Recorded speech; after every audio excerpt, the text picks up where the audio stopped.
Olá, muito bom dia para você, muito bom dia para todo mundo. Tá chegando o AB1 dessa segunda-feira, hoje dia 19 de janeiro. Então vamos começar essa semana juntos e com muita informação. Aqui no AB1 a gente vai falar sobre a situação do camelódromo de Caruaru, hein? Olha, faz tempo que os comerciantes e os compradores reclamam da falta de estrutura desse local. Ó, cadê a cobertura? Tá todo mundo esperando uma solução definitiva porque tem outros problemas também. E ninguém aguenta mais os paliativos. Aqui o camelódromo ele não tem uma cobertura adequada para a gente trabalhar. Na chuva molha tudo e no sol queima muito. Então a gente queria que, como sempre a gente fala, que viesse fazer uma melhoria aqui para nós. De preferência, eu, na minha opinião, assim, que não fosse nem lona, porque lona com o tempo ela queima, ela rasga, aí lá vai tudo de novo, que não é a primeira vez que essa lona é trocada. Fábio Gomes, Leonardo Costa e Jessé Ascioli estão com a gente ao vivo. O Fábio vai trazer informações sobre mais um caso de feminicídio aqui na nossa região. Esse é um dos assuntos do G1 nessa segunda-feira. Não é isso, Fábio? Bom dia para você. É sim, Albir. Muito bom dia para você, bom dia para todo mundo que acompanha a gente aqui nessa AB1 de segunda-feira. Infelizmente, uma mulher de 58 anos foi morta a facadas dentro da casa onde ela morava no município de João Alfredo, aqui no Agreste Pernambucano. O suspeito de cometer esse crime, que foi preso pela Polícia Civil e autuado pelo crime de feminicídio, é o próprio marido da vítima. Daqui a pouquinho eu volto trazendo mais detalhes sobre esse caso, Almir. Ok, Fábio. Leonardo vai trazer informações sobre a prisão de um homem suspeito de praticar estelionato em vítimas de Garanhuns e aqui de Caruaru também, hein? Bom dia para você, Leonardo. Isso mesmo, amigo. Bom dia para você, bom dia para todo mundo que está acompanhando a gente aqui no AB1 de hoje. Olha só, o último golpe praticado por ele, inclusive, foi em Caruaru, na agência da Caixa Econômica Federal, que fica no bairro Maurício de Nassau. A operação foi de R$30 mil. Ele foi preso ontem e segue à disposição da Justiça. Daqui a pouco eu volto com todos os detalhes. Combinado, Léo. Jessé vai trazer orientações sobre o governo de Pernambuco, que deu início à prova de vida 2026 dos servidores aposentados e pensionistas aqui do estado. Jessé, seja bem-vindo, bom dia para você. Isso, Almir, bom dia para você, bom dia para quem está nos assistindo. A gente vai trazer mais informações daqui a pouco sobre como é que faz essa prova de vida, né? Quais são os prazos, para não perder o prazo, haja vista que isso tem toda a interferência no benefício. Daqui a pouco a gente traz mais informações completas sobre todo esse cronograma para fazer a prova de vida que já começou. Muito bem, estamos juntos nesse AB1. E a gente também vai falar, pessoal, sobre a morte do ex-ministro Raul Jungmann. Ele lutava contra um câncer, teve complicações da doença nesse fim de semana e infelizmente não resistiu. Jungmann era um pernambucano e foi um dos políticos mais influentes do país. Joel Almeida e Lohana Nunes também estão com a gente nessa edição. Joel vai chegar com todas as informações sobre o período de inscrições do SISU para cursos superiores no IFPE, o Instituto Federal de Pernambuco. Joel, um bom dia para você. Aqui na entrevista. Bom dia, Almir. Um ótimo dia também para você que está conosco. Pois é, Almir, como você falou, daqui a pouquinho eu trago informações aqui no AB1 para deixar todo mundo informado sobre o programa que permite que as pessoas elas consigam entrar nas universidades públicas sem o tradicional vestibular, né? Que é o SISU, Sistema de Seleção Unificada. Tem vagas aqui para Caruaru, para o IFPE, para o curso de Engenharia Mecânica, mas é preciso correr. Essas inscrições começam hoje, terminam. Ainda essa semana a gente vai falar sobre esse prazo, o que é preciso. Daqui a pouco você fique juntinho aqui que você vai ficar bem informado sobre esse e outros assuntos. Almir. Muito bem, Joel. Lohana vai falar sobre o mercado de trabalho porque tem a Bem Emprego e tem direito trabalhista para começar essa semana. Não é isso, Lohana? Bom dia. É isso mesmo, Almir. Bom dia para você, bom dia para todo mundo. A gente traz aí a esperança para quem aguarda nessa segunda-feira as oportunidades de trabalho, novas oportunidades, né? Para quem está aguardando esse momento, a gente já está aqui na Casa do Trabalhador e para além das mais de 100 vagas que vamos trazer aqui hoje, a gente também vai falar sobre pausa no trabalho, descanso merecido daqueles trabalhadores que aí exercem suas funções. É daqui a pouquinho aqui no AB1. Combinadíssimo. Então, tudo isso e muito mais a partir de agora, nesse AB1 que está chegando nesse comecinho de semana.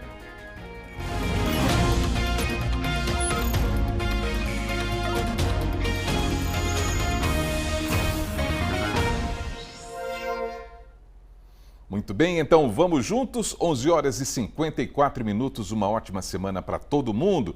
E a gente começa indo direto para Garanhuns, porque Leonardo Costa tem informações sobre a prisão de um homem suspeito de cometer golpes de estelionato, pessoal. Aqui no Agreste, hein? Esse homem teria feito vítimas lá em Garanhuns e aqui em Caruaru também. Conta essa história pra gente, Léo. Boa tarde para você. Isso mesmo, amigo. Boa tarde para você, para todo mundo que está acompanhando a gente na B1 de hoje. Uma situação bem complicada, golpes contra idosos, principalmente em agências bancárias, idosos que iam aí em horário que a agência não estava em funcionamento. Ou seja, terminava contando com a ajuda deste homem e sofria esse golpe. De acordo com a investigação, o suspeito se aproximava das vítimas logo após o uso do caixa eletrônico, dizendo que havia surgido um aviso na tela, aí dizendo que deveria fazer a troca da senha. Em seguida, ele oferecia para ajudar o idoso e, sem que a vítima percebesse, fazia a troca do cartão bancário. Ou seja, com o cartão verdadeiro em mãos e a senha, aí o investigado conseguia fazer vários golpes. Inclusive, o último foi praticado aí na agência do bairro Maurício de Nassau, da Caixa Econômica Federal, e o golpe foi de cerca de 30 mil reais. Hoje, segundo a Polícia Civil aqui de Pernambuco e a segunda delegacia daqui de Garanhuns, já são 10 vítimas, mas esse número pode aumentar, porque com as denúncias, né, e com essa divulgação daqui da gente, esse número pode aumentar porque muitas pessoas podem ter sofrido golpe. O trabalho ontem começou um pouco mais cedo, foram 2 horas de campana para conseguir localizá-lo e esse homem foi preso aqui no centro da cidade. Mas o trabalho de investigação começou um pouco antes, há 2 meses, pelo Serviço de Inteligência aí da Polícia Civil e também com o apoio da Caixa Econômica Federal. A gente está falando de um homem aí que é do Piauí, tem 46 anos, estava morando aqui na cidade de Garanhuns e quando a polícia tentava se aproximar dele, fazer essa prisão, justamente ele conseguia fugir. Mas ontem, no fim da tarde, ele foi preso no centro da cidade. Esse homem tem 46 anos, né? Ele é Ademir Uchoa dos Santos e estava atuando não só aqui em Garanhuns, mas também em outras cidades aqui da região. Neste momento das vítimas, esse número pode aumentar e assim, ele não atuava somente nas agências da Caixa Econômica Federal também. Ele aproveitava caixas eletrônicos em supermercados, farmácias, justamente quando esses idosos estavam sozinhos. E aí fica a orientação da Polícia Civil também, né? Justamente para essas pessoas, familiares, não deixarem os parentes sozinhos irem fazer esse saque, essa retirada. Porque, além disso, não era só saque que ele conseguia fazer com esse cartão em mãos, porque a gente sabia que tem cartão de dupla, né? Porque dá para fazer em crédito e em débito. Então ele fazia de fato um arrastão, conseguia limpar a conta dessas pessoas. Eu conversei com o delegado, né, da segunda delegacia aqui de Garanhuns, que é responsável por esta investigação, um trabalho bem árduo aqui no fim de semana. Vamos acompanhar como foi, o que ele disse, como atuava este homem.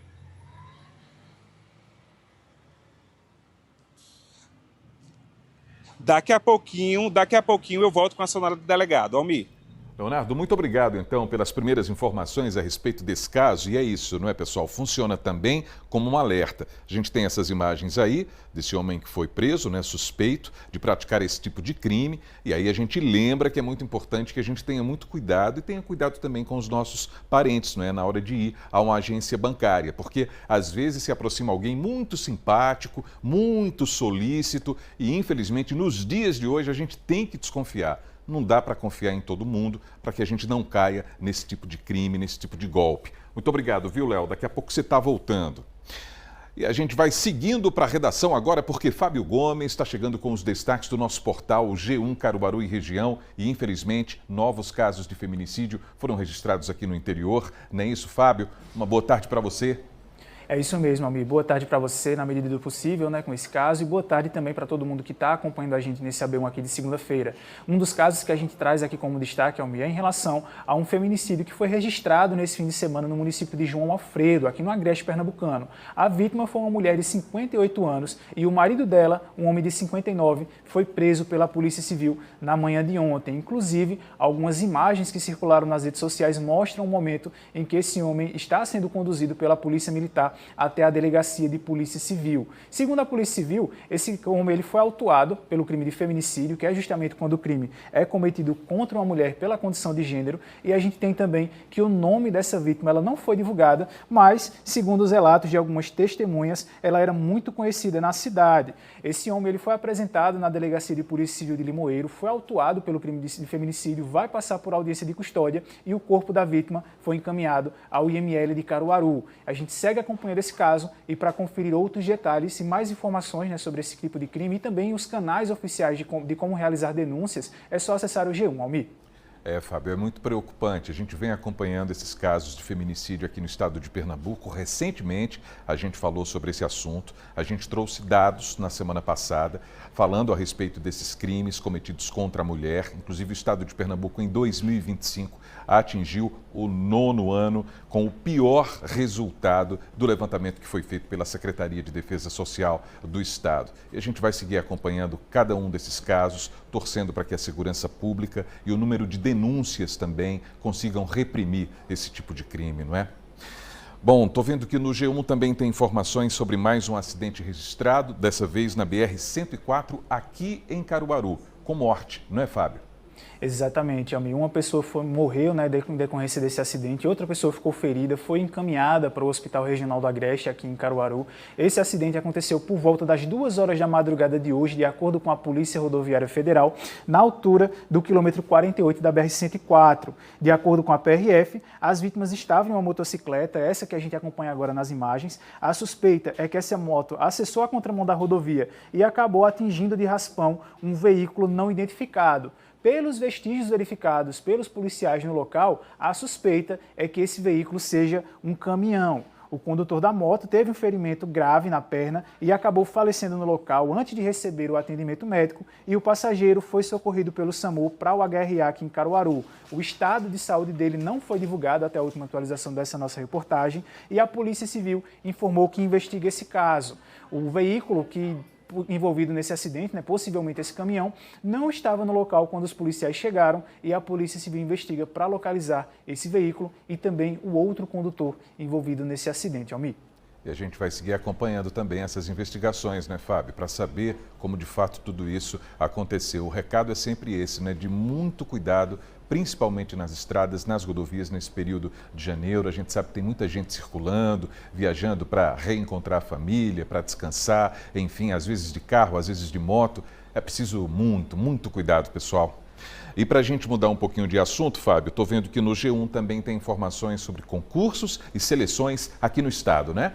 Exatamente, Almir. Atualmente, Pernambuco conta com pelo menos 1.500 vagas e empregos através de seleções públicas ou também de concursos públicos aqui no estado. A notícia boa é que boa parte desses concursos são aqui em prefeituras do interior de Pernambuco. As oportunidades são para todos os níveis de escolaridade, tanto fundamental, médio, técnico, como também superior, e os salários podem ultrapassar os R$12 mil. Há vagas, por exemplo, na prefeitura de Iati, com 2 certames em aberto. As inscrições é preciso o candidato ficar atento porque elas encerram hoje. Uma dessas oportunidades são para o cargo de guarda municipal, são 12 vagas para nível médio e salários de R$ 1.518. E para as demais secretarias municipais existe um outro certame em aberto, paralelo ao da guarda municipal. São 609 vagas de níveis fundamental, médio e superior, com salários que ultrapassam os R$ 4.800, que podem ultrapassar os R$ 4.800. Tem oportunidade também no sertão pernambucano, através da Prefeitura de Solidão, com inscrições abertas até o dia 26 de janeiro. São 74 vagas de nível médio, técnico e superior e salários que também podem ultrapassar os R$ 4 mil. E também na Prefeitura de Cabo de Santo Agostinho, no Grande Recife. Tem inscrições abertas até o dia 23 de fevereiro. Atualmente é o concurso que tem a maior remuneração no estado de Pernambuco. Os salários podem ultrapassar os R$ 12 mil e são 672 vagas de nível fundamental, médio, técnico e também superior. Apontando a câmera do celular para o QR Code que aparece na tela, o telespectador do AB1 pode conferir essa reportagem completa, juntamente também com o hiperlink, a parte vermelha do texto, onde leva direto para a inscrição, o site oficial da inscrição de cada um desses concursos e também o edital completo de cada uma dessas oportunidades, para que o candidato possa se preparar da melhor forma possível, conferir cada uma dessas oportunidades em aberto e também o que cai em cada uma das provas e quais são as fases desses respectivos concursos. Almir. Muito bem, Fábio. Muito obrigado pelas informações do G1 nesse AB1. Bom batente, bom trabalho para você e até amanhã. Obrigado, Almir. Bom trabalho para você também. Uma excelente segunda-feira para todo mundo que acompanha a gente e até amanhã. Valeu, Fábio. 12:04. Ainda há pouco a gente conversou ao vivo com o repórter Leonardo Costa, falando a respeito da prisão de um homem suspeito de praticar crime de estelionato nas agências bancárias. Você viu, né? Crime lá em Garanhuns, aqui em Caruaru também. E agora a gente vai seguindo para falar sobre as notícias falsas envolvendo o Pix. A Receita Federal voltou a desmentir essas informações mentirosas que circulam pelas redes sociais sobre um suposto monitoramento de transações via Pix para a cobrança de impostos, hein? Então, Gessé Acioli está ao vivo com a gente, vai explicar melhor esse assunto, que é para a gente entender direitinho. Gessé, boa tarde para você. Oi, Almir, boa tarde para você, boa tarde para quem está nos acompanhando. A gente sabe que o Pix, né, desde que foi inserido, né, como modalidade de transferência para o cidadão fazer as suas transferências bancárias, foi algo muito bom, né, porque não tem taxação, você faz ali a transferência muito rapidamente, pagamentos e tudo mais, e sempre tem as notícias falsas relacionadas à taxação, a várias informações desencontradas sobre a modalidade de transferência. Eu estou aqui com o advogado João Américo, que ele vai nos ajudar a entender, mais uma vez, doutor, essas notícias falsas referentes ao Pix, de cobrança, de taxação, mais uma vez a Receita Federal desmentindo. Boa tarde. Boa tarde, Gessé, a todos que nos acompanham. O Pix é a modalidade de transferência rápida e caiu nas graças da população. Sendo assim, não há nenhum tipo de possibilidade de tributação acerca da taxação do Pix, que é um modelo de movimentação financeira. A Constituição proíbe. Então não existe a previsão, nem normativa, nem legal, nem no Código Tributário, de cada movimento do Pix, seja acima de R$5.000, ou R$10.000, ou R$2, de ser taxado. Então essa informação ela não se sustenta. O que ocorre é que as pessoas que obtêm renda maior de R$5.000 podem pagar de 7,5% até 27,5%, a depender da tributação anual, mas não da tributação, ou seja, não quer dizer que eu fiz uma transferência ou que eu recebi no meu Pix R$5.000 esse mês e mês que vem eu recebo 1.000, que eu vou ser obrigado a pagar imposto de renda. Então não há nenhum tipo de menção nem possibilidade nesse sentido. E é importante as pessoas ficarem atentas, porque essas notícias falsas, muitas delas já vêm ali com um link para um golpe, alguma coisa relacionada de um pagamento que você vai fazer e termina o consumidor sendo prejudicado. É sério, e de fato ocorrem essas duas questões. Ou seja, na notícia falsa cumpre um elemento doutrinário, ideológico, circunstancial e também auxilia, ajuda as pessoas a utilizarem através de golpes. Então, um golpe do Pix pode ser indicado, você receber uma mensagem no WhatsApp relacionada a isso, ou seja, fuja da tributação, clica aqui, não pague tributo, não deixe seu Pix ser taxado. Então pode haver também a manipulação dessa informação falsa para fins de aplicação de golpes.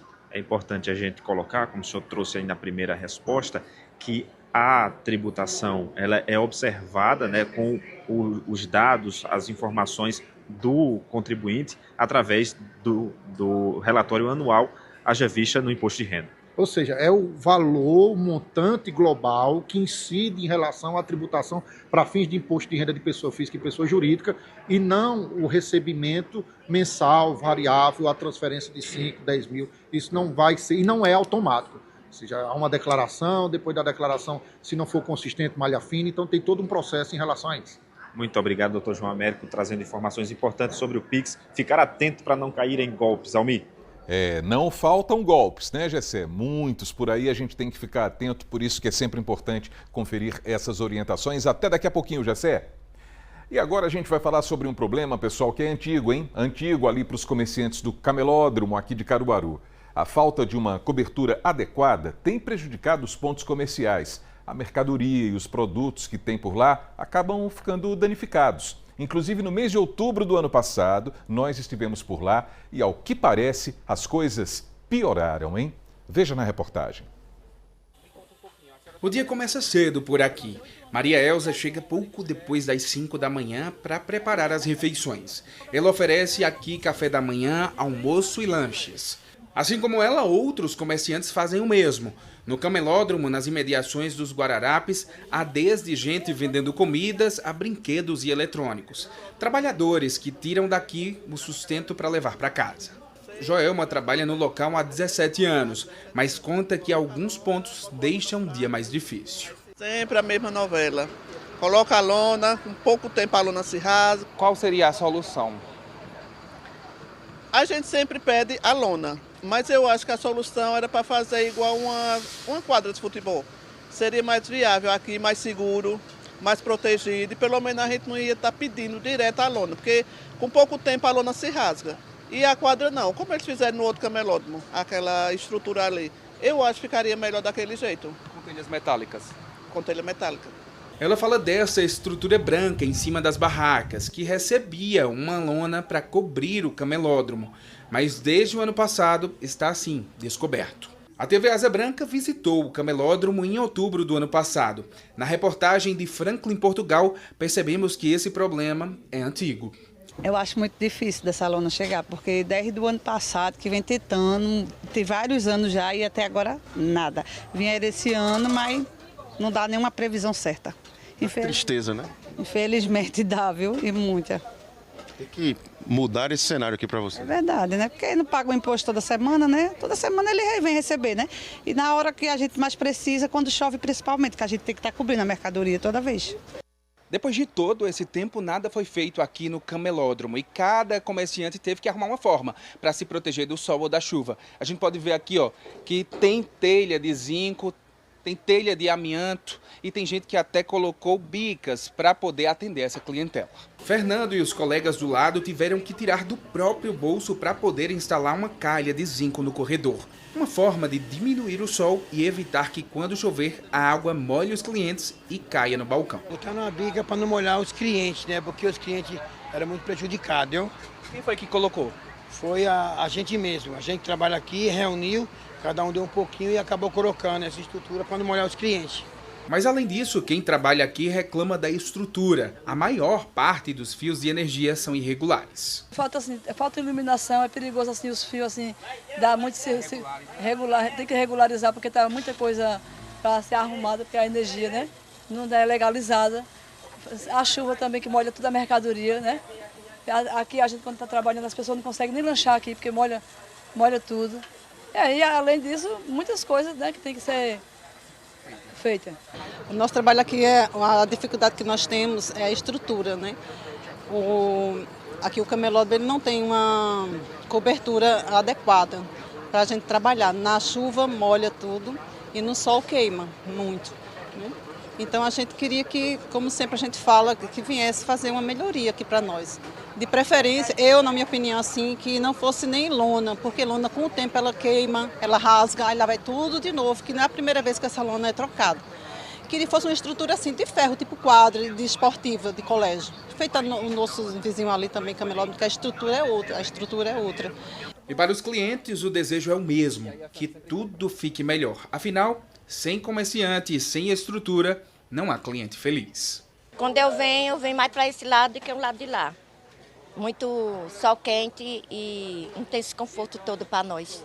Entendi. E aqui está faltando esse telhado, né? Ainda bem que os comerciantes colocaram essa telha aqui. Senão a senhora ia estar no sol. Isso. Aí se pudesse ter mais um conforto melhor em cima, seria melhor. Para os clientes? Tanto para os clientes como para quem vende.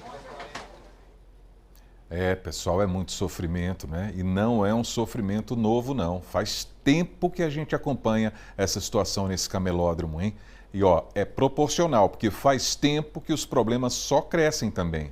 Essa questão da fiação que a gente viu há pouco é um perigo, a falta de cobertura também, pessoal se virando, tirando do próprio bolso um dinheiro que já é contado para tentar minimizar os problemas. É fogo, não é?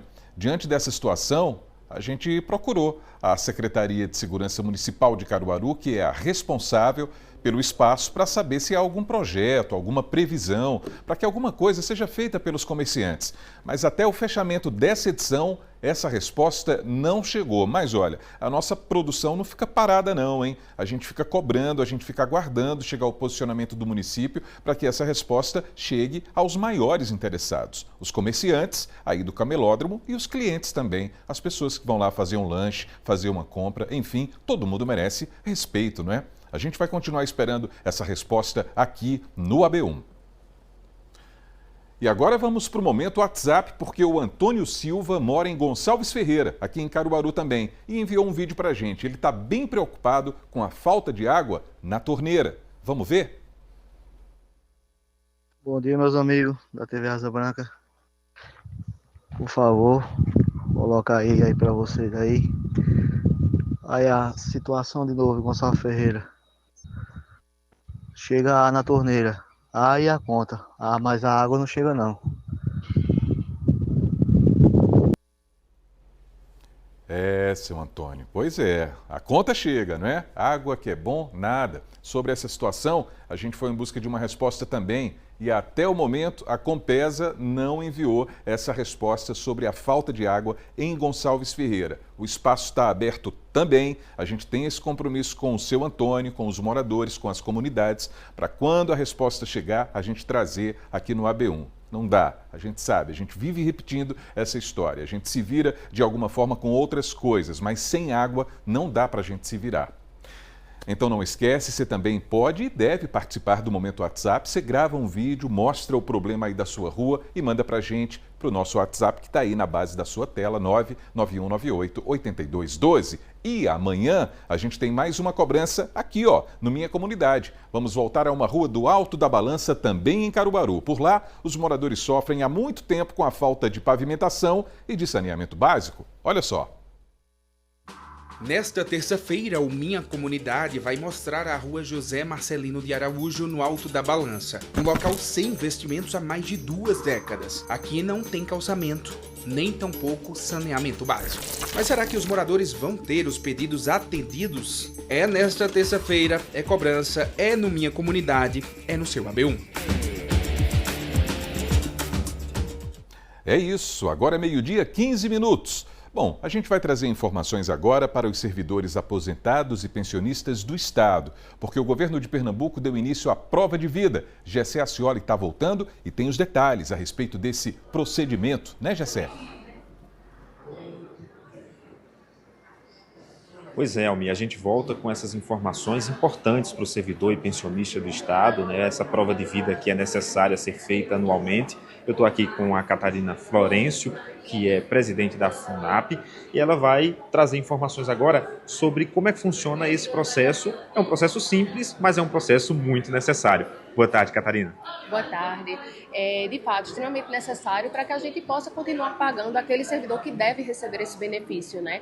Então, a FUNAP anualmente faz esse procedimento de prova de vida. Ele pode ser realizado através do aplicativo GovBR e basta o servidor ou o pensionista ele baixar o aplicativo na loja de aplicativos do seu celular, se cadastrar e no mês do seu aniversário vai aparecer a notificação e o botão ali de prova de vida que em segundos ela é realizada. Para quem não conseguir ou preferir, também pode ser feito de forma presencial através de qualquer agência do Banco Bradesco, né? Então, aquele servidor que não mora no estado, que quer fazer através do serviço digital, ele faz GovBR ou também dirige-se a qualquer agência do Bradesco no território nacional. Então é importante essa informação, porque de repente o servidor, o pensionista, ele está fora do estado, ele pode fazer tranquilamente da plataforma virtual, seja ela através do Gov também pelo Bradesco. Em relação aos prazos, né, a gente sabe que existe ali um prazo mesmo sendo na data do aniversário do servidor. Isso, o servidor ele tem ali o mês do seu aniversário, né? Sempre lembrando, servidor e pensionista, ele tem o mês do seu aniversário para realizar o procedimento. Caso ele não consiga, ele tem até o mês subsequente para realizar. Ou seja, aquele servidor que é aniversariante agora de janeiro, ele tem até o final de fevereiro para realizar o procedimento. E quem é de fevereiro tem até final de março e assim por diante. Diante dessas informações, né, vamos dizer que o servidor perdeu o prazo, né, passou o prazo dos 30 dias além do aniversário, o que é que acontece? Então, se ele perde esse prazo, né, ele pode vir a ter o seu benefício bloqueado, mas é importante lembrar que ele pode ainda realizar esse procedimento, porque o benefício eventualmente bloqueado, ele só vai ser desbloqueado quando ele realizar o procedimento da prova de vida. Catarina, muito obrigado pelas informações. A gente agradece a Catarina Florencio, que é presidente da FUNAP, responsável por acompanhar todo esse processo. Então fica aí a informação, o servidor aposentado e pensionista do Estado, ficar atento aí às datas para a prova de vida, Almir. Muito bem, Gessé. Muito obrigado pelas informações, hein? Tamo junto nesse AB1. Agora a gente vai para o intervalo e ainda nessa edição a gente vai falar sobre como foi o fim de semana do Maguari pelo Campeonato Pernambucano. O Azulão recebeu o Retrô em casa e ficou no empate. É no AB Esporte. A gente vai trazer todos os detalhes daqui a pouquinho. 12h, 18 minutos. O seu AB1 volta já.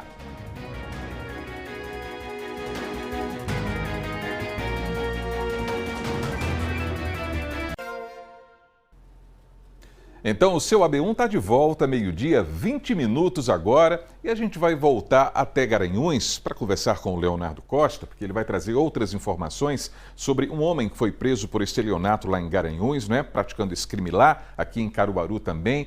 Léo, você conversou com o delegado, né, que inclusive vem acompanhando esse caso, está à frente das investigações, não é isso?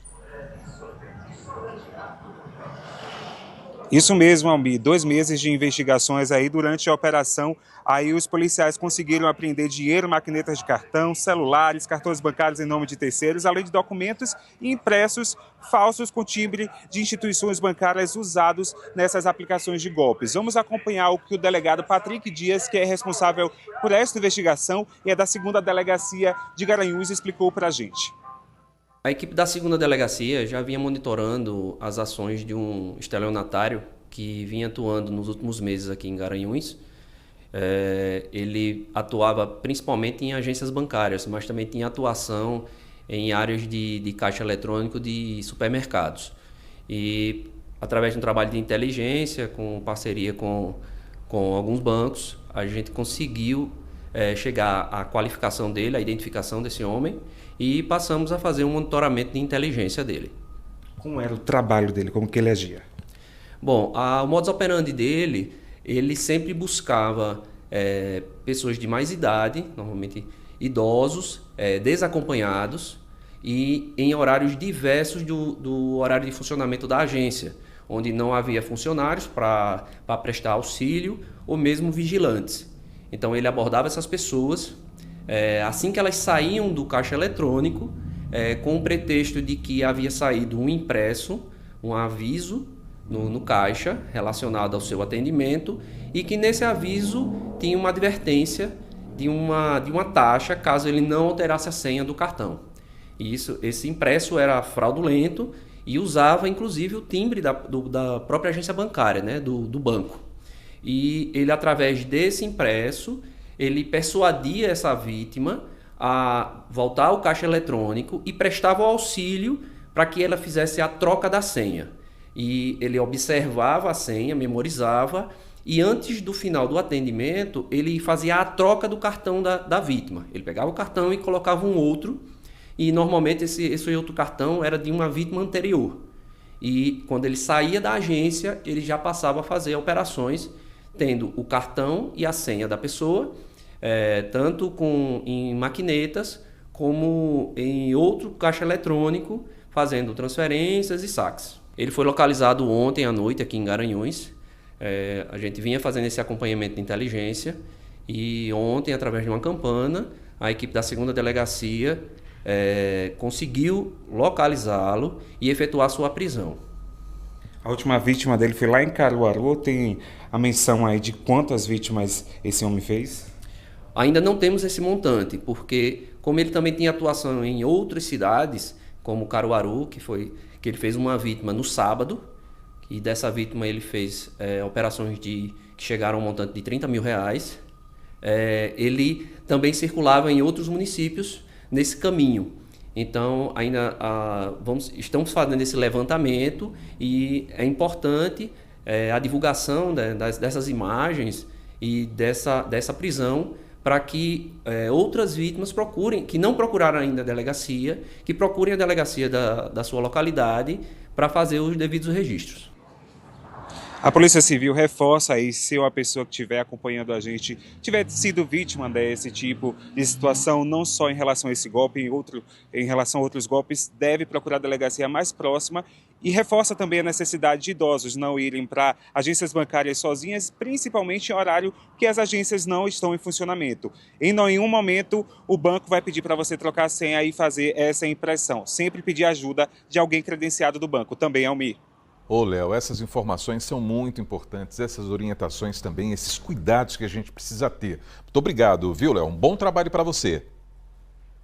E olha, pessoal, começou hoje o processo de inscrições do SISU para cursos superiores no Instituto Federal de Pernambuco, o IFPE. Joel Almeida tem as informações ao vivo também. Conta tudo pra gente, Joel. Boa tarde para você. Oi, Almir, boa tarde para você, uma ótima tarde a todos. Para esse bate-papo, a gente convidou o diretor do IFPE Caruaru aqui conosco, o Diniz Júnior. Diniz, boa tarde para você. É importante explicar que essas vagas, elas começam hoje, mas tem um tempo determinado, né? Quantas vagas são e qual o curso? Boa tarde, Joel. Boa tarde, Almir. Boa tarde a todos que nos assistem. Sim, começa hoje, Joel, dia 19, vai até o dia 23. Temos 30 vagas no campus Caruaru para o curso de Engenharia Mecânica. Um curso que tirou no ENAD nota máxima, nota 5, no último exame. Um curso aí bastante concorrido, né? E aí, como é que as pessoas que fizeram o Enem já estão com essa nota ali em posse, podem fazer para tentar essa vaga através do SISU? Os candidatos que realizaram os Enems do ano 2023, 24 e 25, ou várias edições, eles vão acessar o endereço eletrônico do SISU, que é o acessounico.mec.gov.br/SISU, e vão fazer a sua inscrição. Então, fazendo a inscrição, no dia 29 de janeiro sairá o resultado, onde os candidatos que forem selecionados vão ter que fazer as suas matrículas também de forma online, através do site do SISU, dos dias 2 a 9 de fevereiro.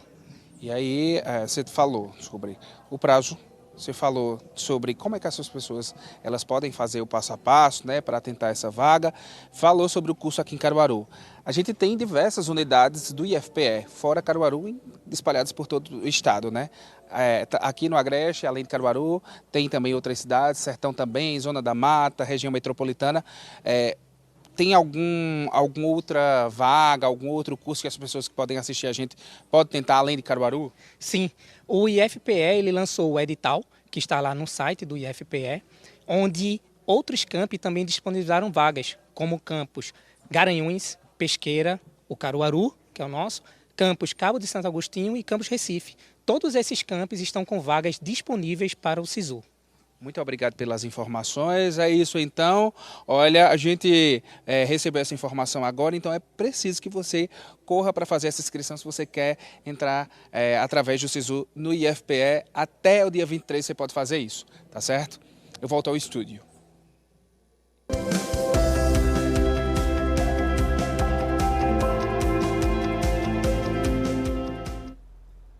Muito bem, agora é meio-dia, 28 minutos, o AB Emprego está no ar, então vamos às oportunidades, pessoal, para começar bem essa semana. Lohana Nunes está ao vivo com a gente e tem todas as informações, todas as vagas a partir de agora. Lohana, boa tarde para você.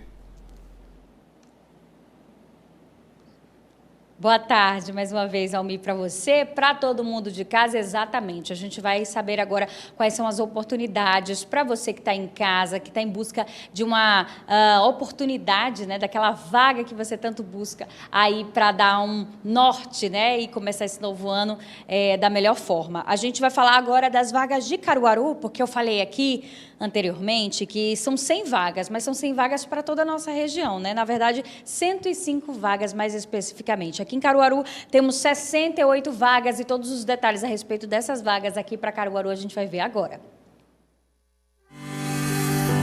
Em Caruaru tem uma vaga para açougueiro cortador, 2 para ajudante de estruturas metálicas, 5 oportunidades para armador de ferro, 10 para auxiliar de arquitetura, 6 vagas para auxiliar de cozinha, 9 para auxiliar de linha de produção, 5 oportunidades para carpinteiro, 1 para cozinheiro de restaurante, 5 vagas para eletricista, 5 para encanador e 5 vagas para encarregado de obras. 1 oportunidade para estoquista, 2 para montador de estruturas metálicas, 5 para operador de empilhadeira, 1 vaga para peixeiro, outra para sushiman, 2 vagas para vendedor interno, 1 vaga para vendedor pracista e outra para vigilante patrimonial. Além dessas vagas aqui para Caruaru, a gente lembra que tem mais 14 vagas para Garanhuns. Em Santa Cruz, 23 vagas. Para você que quer mais detalhes a respeito dessas vagas, tanto de outros municípios quanto aqui de Caruaru, se interessou, vem aqui até a Casa do Trabalhador. Ela fica aberta das 8 da manhã até às 17 horas, melhor dizendo, até às 5 da tarde. Não fecha para almoço, inclusive estamos aqui agora para justamente garantir para você que está aberta agora na hora do almoço, para você pegar mais informações. Lembrando que o endereço é aqui na rua Floriano Peixoto, 147, no centro da cidade. Almir, eu volto contigo. Muito bem, Lohana, e a gente vai seguir falando sobre o mercado de trabalho, né? Inclusive agora para quem está nesse mercado. O assunto, pessoal, é o intervalo durante as jornadas de trabalho. Quais são os direitos do trabalhador em relação a esse assunto? Porque parece que tem até uma variação de intervalo, tem um mais longo, um mais curto. Não é isso, Lohana?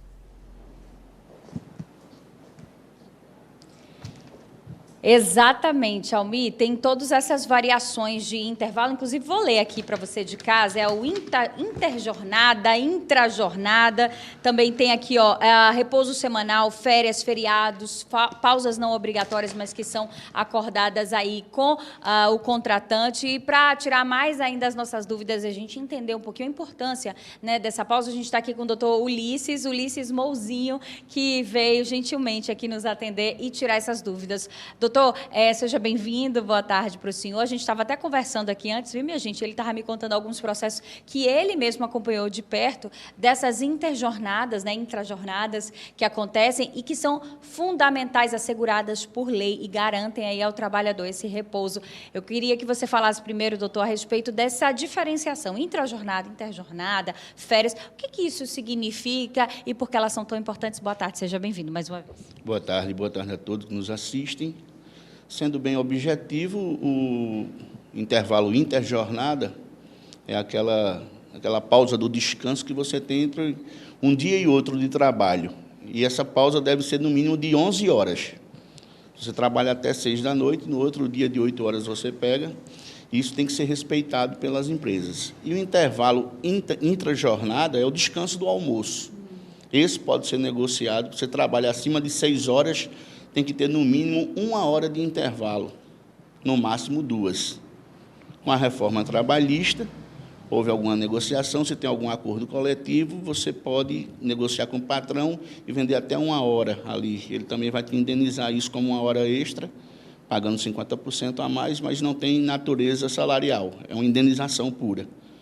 Mas o interjornada de 11 horas mínimas, esse não tem como negociar, porque precisa essa pausa para o descanso, para recuperar as forças. E é uma pausa muito importante, que a Justiça entende como sendo fundamental para a saúde do trabalhador, não apenas física, mas também mental. Eu queria que você contasse a história que você contou para mim do caso que você estava acompanhando do motorista, que não estava fazendo as pausas devidas, a empresa não se atentou a isso e realmente a situação ficou complicada, né? Conta para a gente. Sem dúvida alguma.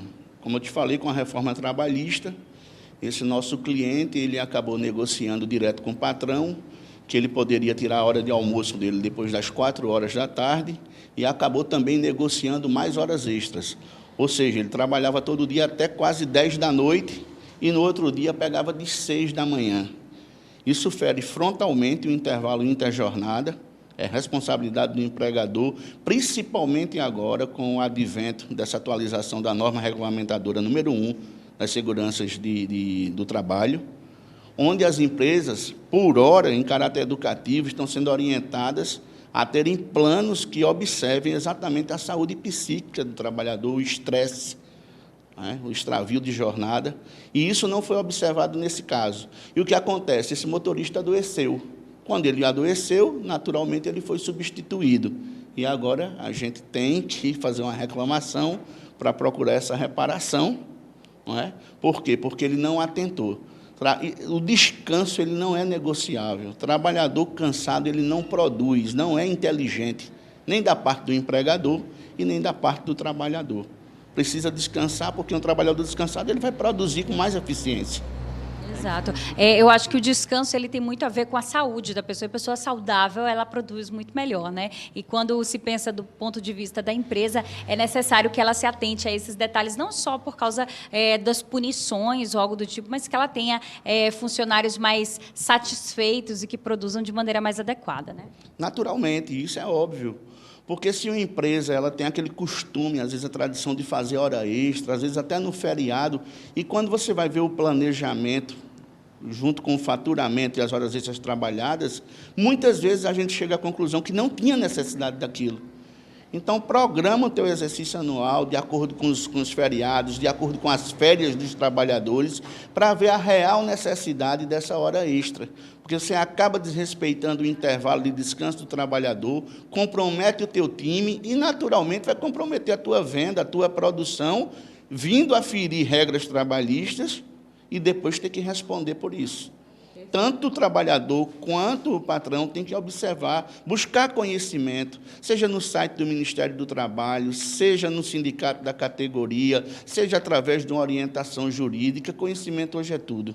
Perfeito, eu agradeço, viu, doutor Ulisses, pelos esclarecimentos, e são detalhes que fazem toda a diferença para quem trabalha e para quem emprega. Eu volto contigo, Almir. Muito bem, esse foi o nosso AB Emprego de hoje. Muito obrigado, viu, Lohana? Bom trabalho para você.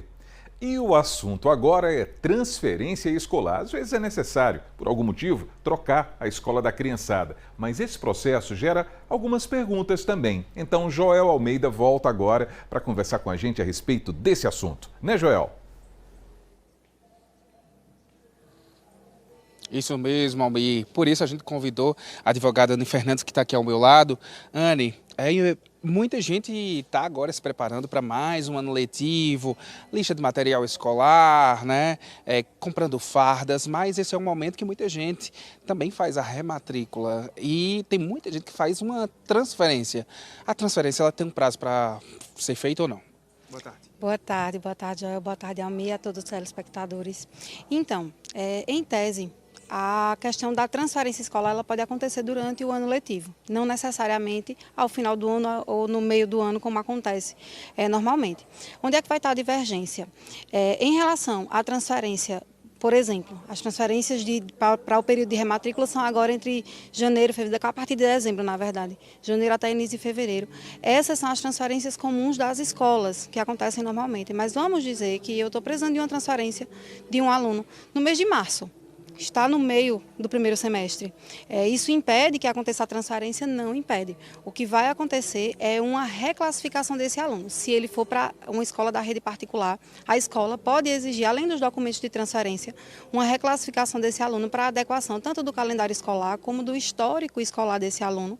E aí sim, se não houver adaptação, a escola diz, olha, infelizmente, esse aluno não se adequa e aí a família procura outra escola. Já em relação às escolas da rede pública, não pode haver a recusa, porque o direito à educação é um direito constitucional, é um direito previsto no ECA, é um direito da criança, além da Lei de Diretrizes e Bases da Educação. Então, na escola pública, o que pode acontecer é, por ser durante o período letivo, não ter vaga. Mas o Estado ou o município, ele deve providenciar a vaga para essa criança. Ela não pode ficar sem estudar. Ela pode não estudar naquela escola específica, mas o município e o Estado têm que providenciar a vaga para a criança e aí a realização da transferência. Você falou aí de recusa, né? A escola particular que tem débitos lá, que o pai ou a mãe não pagou todas as mensalidades, pode se recusar a dar essa transferência ou não? Não. A transferência escolar, ela deve ser fornecida. Em algumas situações, inclusive, não é possível dar a transferência definitiva, mas dar a provisória, além das demais documentações. Mas, absolutamente, nenhuma documentação relacionada à vida escolar da criança pode ser retida na escola. Além de uma prática ilegal, é abusiva. E aí, nessa situação, é preciso deixar muito claro para todo mundo. A família tem um débito em uma escola específica e quer transferir essa escola para outra escola particular. A escola particular que vai receber a criança, ela não pode se recusar a receber por conta do débito de outra, e a escola onde existe o débito não pode prender a documentação alegando que existe o débito. Ela tem os meios dela de realizar a cobrança, mas a documentação ela tem que ser fornecida. Muito obrigado pelas informações, Anne. É isso, Almir. Inclusive, eu estava conversando com a Anne, antes de devolver para você, que essa escola também não pode se recusar, seja ela pública ou particular, quando o assunto é TEA. Tem a criança aí com alguma deficiência, neurodivergência, inclusive com autismo, essa escola deve fazer essa rematrícula, deve fazer essa transferência sim, tá certo? Eu volto contigo no estúdio. Ok, Joel, ok. Muito obrigado pelas informações com todas essas orientações. Bom trabalho para você. Tá chegando o intervalo, pessoal, e na volta a gente vai falar sobre a morte do ex-ministro Raul Jungmann. Ele lutava contra um câncer, teve complicações da doença nesse fim de semana e infelizmente não resistiu. 12h, 40 minutos, a gente volta já.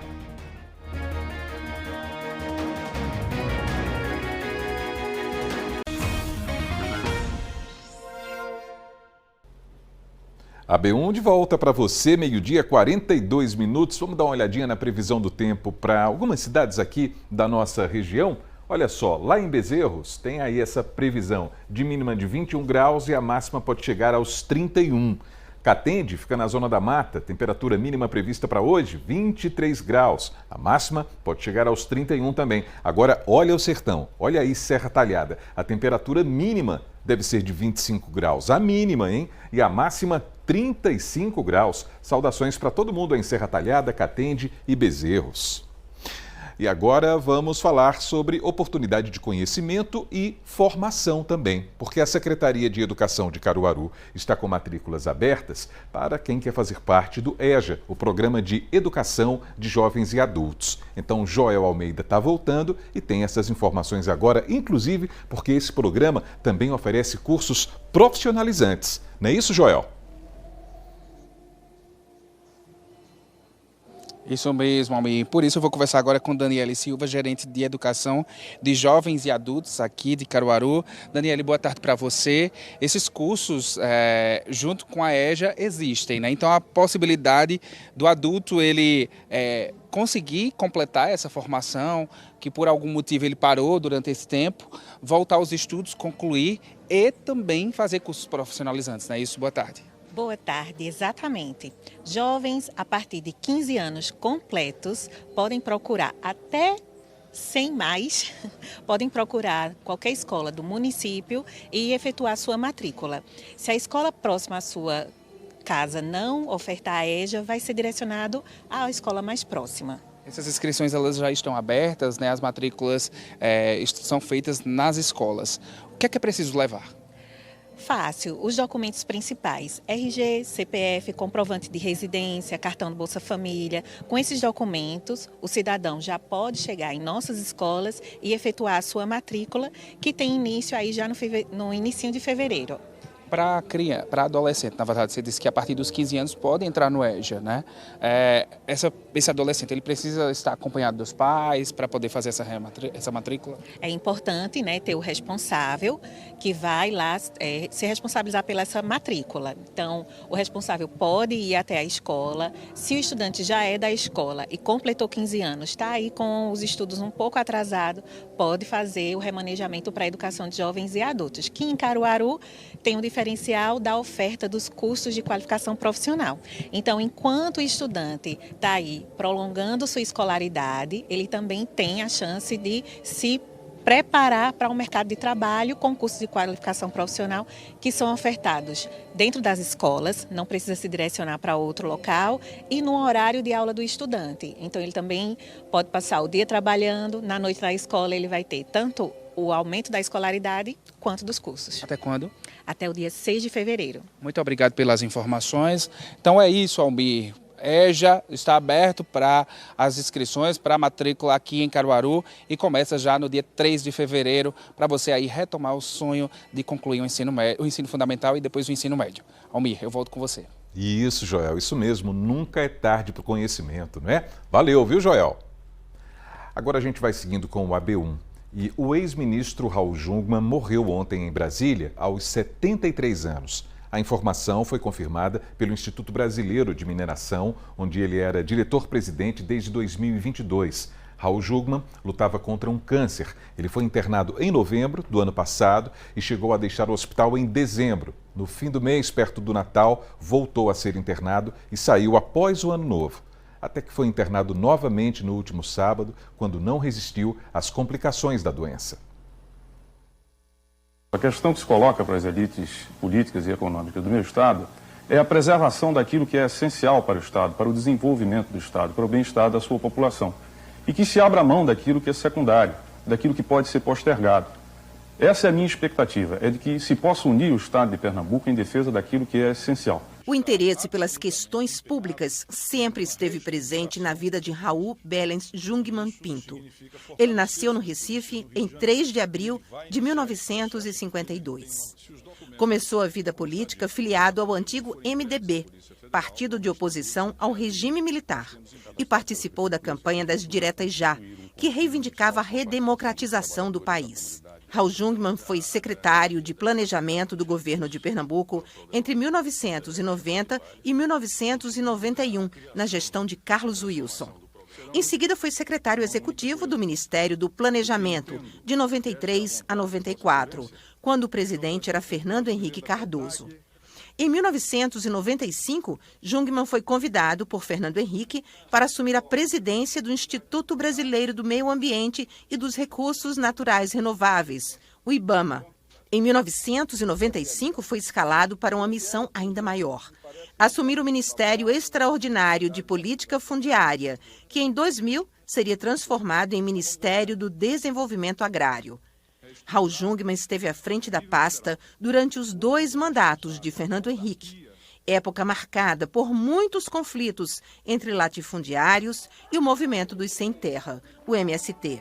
O desafio nesse período foi conciliar interesses para avançar na reforma agrária. Nós não podemos negar que a reforma agrária precisa melhorar, que a reforma agrária precisa de mais recursos. Já afiliado ao Partido Popular Socialista, o PPS, Raul Jungmann atuou como deputado federal por Pernambuco por 2 mandatos consecutivos entre os anos de 2003 a 2010. Chegou a se licenciar em 2004 para concorrer à Prefeitura do Recife. Mas com a derrota para João Paulo, do PT, Jungmann retomou o mandato na Câmara Federal, onde foi uma das vozes no combate à corrupção entre os parlamentares. Nós queremos que todos os fatos sejam apurados, porque é a hora de dar um basta nesse processo, não colocar nenhuma sujeira embaixo do tapete, porque é uma exigência da opinião pública se nós queremos resgatar a confiança e a credibilidade nessa casa. Ainda como deputado federal, Raul Jungmann foi um dos maiores defensores do referendo que pedia a proibição definitiva da comercialização de armas em todo o Brasil. A partir daqui, nós vamos ter esse tão ansiado e tão buscado referendo, que representa um primeiro passo para sair da sociedade do medo, para a sociedade da vida, para a sociedade da paz. Em 2010, Raul Jungmann concorreu sem sucesso a uma vaga para o Senado Federal. Em 2012, voltou à política local e foi eleito vereador do Recife, com quase 12 mil votos. Em 2015, concorreu novamente para uma vaga no Congresso Nacional e foi eleito com quase 36 mil votos. Jungmann retorna ao primeiro escalão em Brasília em 2016, como ministro da Defesa, nomeado pelo presidente Michel Temer, do PMDB, que assumiu depois do impeachment de Dilma Rousseff, do PT. Em 2018, ainda no governo Temer, Jungmann foi nomeado para o então recém-criado Ministério da Segurança Pública. No discurso de posse, defendeu que a ação das polícias fosse igual para toda a população. Essa sociedade se agiornou, se democratizou, conquistou direitos, melhorou a sua educação. E já não é possível, de forma nenhuma, que uma polícia, ou as polícias, ou a segurança não seja para todos. Todos. Esse é o nosso grande desafio. Com a saída do ministério, Raul Jungmann chegou a integrar uma organização não governamental com atuação no setor de mineração e deixou na história da política brasileira a marca de quem sempre acreditou no poder do voto na democracia. É o eleitor escolher, olhar, conhecer a biografia de quem ele vai votar e, sobretudo, não adotar a filosofia do tanto faz como tanto fez, porque hoje a política anda tanto na lama que as pessoas acham, meu voto não vale nada. Vale sim. Portanto, procure saber quem é o seu candidato.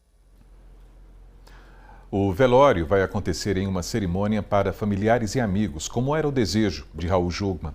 O Instituto Brasileiro de Mineração, onde Jungmann era presidente, divulgou uma nota prestando solidariedade à família e lembrando da história de dedicação dele à vida pública por mais de 5 décadas. A governadora Raquel Lira disse que recebeu a notícia da morte de Raul Jungmann com pesar e expressou solidariedade à família e aos amigos. Intervalo chegando e daqui a pouco a gente vai ver como é que foi o empate entre Maguari e Retrô pela terceira rodada do Campeonato Pernambucano e ainda todas as notícias do estadual. A gente volta já, 12h, 52 minutos agora.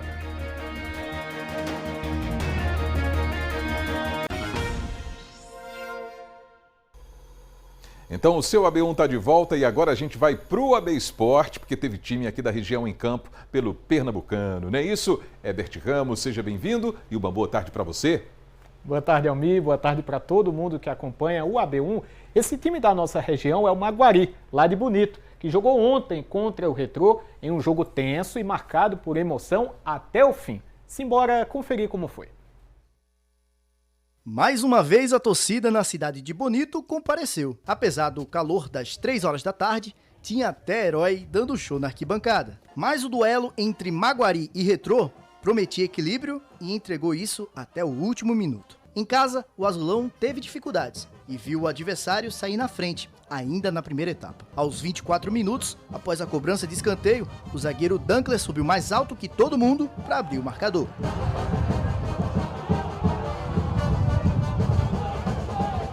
E quem podia ser o cara da partida, acabou mudando o roteiro. O mesmo Dankler, que já tinha um cartão amarelo, cometeu falta dura no meio de campo e foi expulso de jogo.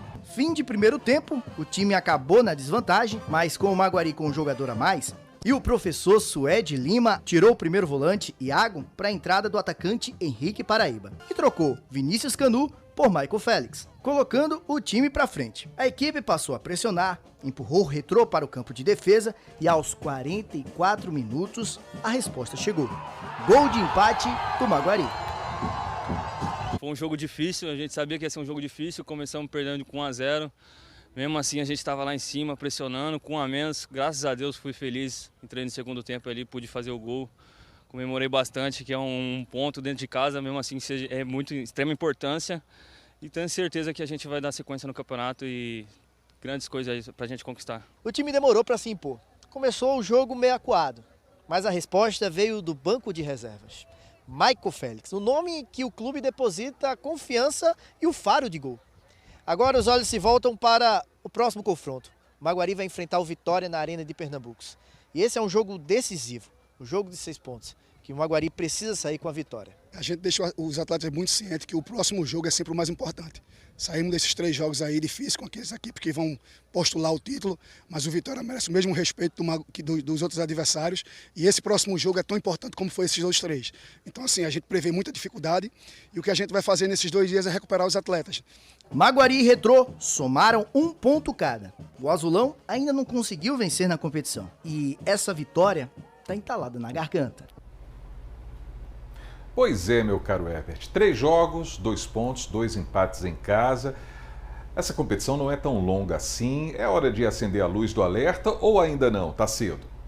Eu acho que é sim para acender um alerta, mas claro, entendendo a situação de um Maguari que teve um início complicado no estadual, né? Enfrentou o Náutico, que é o melhor time da competição até aqui, enfrentou o Santa Cruz, que é uma equipe também muito forte, muito tradicional, e agora o Retrô, que chegou na final do último campeonato pernambucano. Então foi uma sequência difícil, a tendência é que o Maguari evolua nos próximos resultados. Por falar em resultados, Almir, simbora conferir os outros jogos da rodada, porque além do Maguari empatando com o Retrô por 1-1, esse jogo que a gente acompanhou na reportagem, tivemos nesta rodada, terceira rodada do Campeonato Pernambucano, o Decisão vencendo o Jaguar por 2-0, primeira vitória do Decisão no campeonato, o Santa Cruz ganhando do Vitória por 1-0, resultado interessante para o Santa Cruz, que está na parte de cima da tabela, e o clássico dos clássicos, entre Náutico e Sport, vitória do Timbu por 4-0, resultado que talvez tenha chamado mais atenção nessa rodada.